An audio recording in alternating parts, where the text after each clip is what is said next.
Hello students, it's great to see you again in my qualitative research class. In the previous meeting, you have learned about data collecting technique, especially interview. In this meeting, we will still talk about data collecting technique, but we will focus on observation. Now, let me tell you about our learning objectives. Number one, to understand observation as a data collecting technique in a qualitative research. Number two, to know what to observe. Number three, to know types of observation. And the last one is to practice collecting data through observation. Now, let's discuss about what is observation. According to you students, what do you think? What is observation? Why we have to do observation? Okay, observation is a major means of collecting data in a qualitative research. It is objected to gain first-hand information from a primary source. Again, I repeat, it is objected to gain first-hand information from a primary source. What does it mean? It means that we have to present in the setting where we collect our data, and we have to get the data by ourselves. Observation, when combined with interviewing and document analysis, allows for a holistic interpretation of the phenomenon being investigated. It means that the level of the validity when we involve observation and triangulate with other data collecting techniques is high. Now, let us discuss. If you go to the field, what to observe? We commonly observe people or something. Again, we commonly observe people or something using our sense. We watch them, we feel them, we listen to them, we touch them. Specifically, what we can observe? Number one, we can observe physical setting of a place or an environment. You can look, you can analyze, you can see an environment or a place. Number two, participants in a scene and their roles. You look at people, especially in classroom, let's say. Look how they interact each other. Who are active?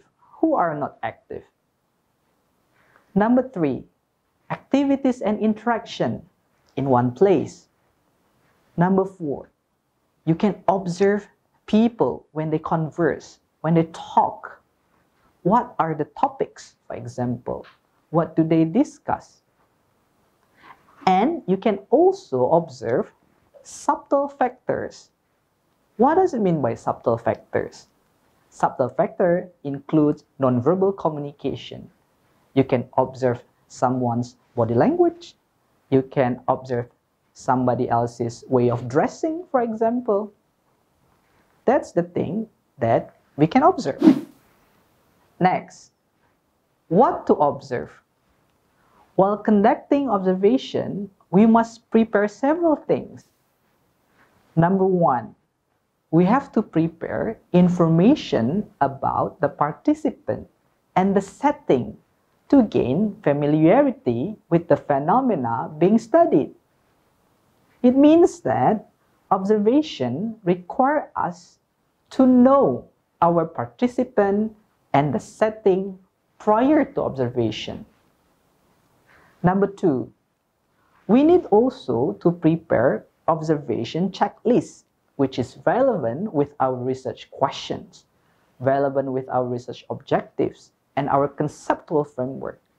Because basically, that observation checklist is developed based on our conceptual framework. Next, field notes. We need to prepare field notes to capture what is taking place. Now, let us move discussing about types of observation. In general, there are two types of observation. Number one, participant observation. What does it mean by that? It means that the researcher becomes a member of the group being studied. For example, you want to study a group of students in a class. As a researcher, you have to be part of them. You have to mingle with the students, join their activities, involve with them, but in the same time, you observe their activities, their interaction. Number two, non-participant observation. What does it mean? It means that the researcher is completely hidden or separated from the group being investigated.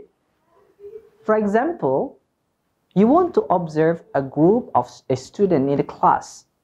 So what you have to do is that you cannot involve doing any activities with them. You have to sit at the back or in different rooms. However, in reality, researchers are rarely total participants or total observers. Rather, there is often a mix of roles. It means that sometimes you observe in the class and you mingle with them. Our next activity will be practice. Today, you have learned about the definition of observation as one of data collecting techniques in a qualitative research. You have also learned about what to prepare before you do observation. You've also understood about types of observation. Now, let's practice together. Please prepare classroom interaction observation checklist or sheet.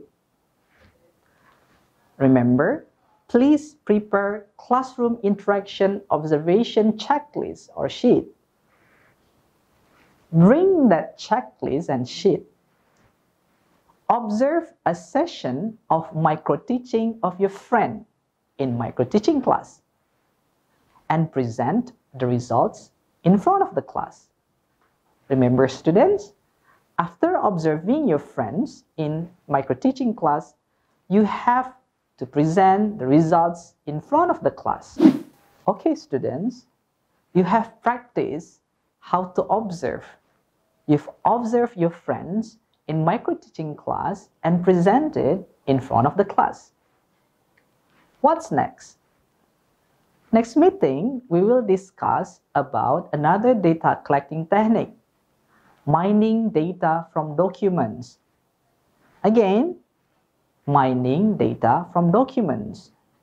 Please read the materials at home because we will discuss it in the class with your friends. That's all our meeting for today. Bye-bye.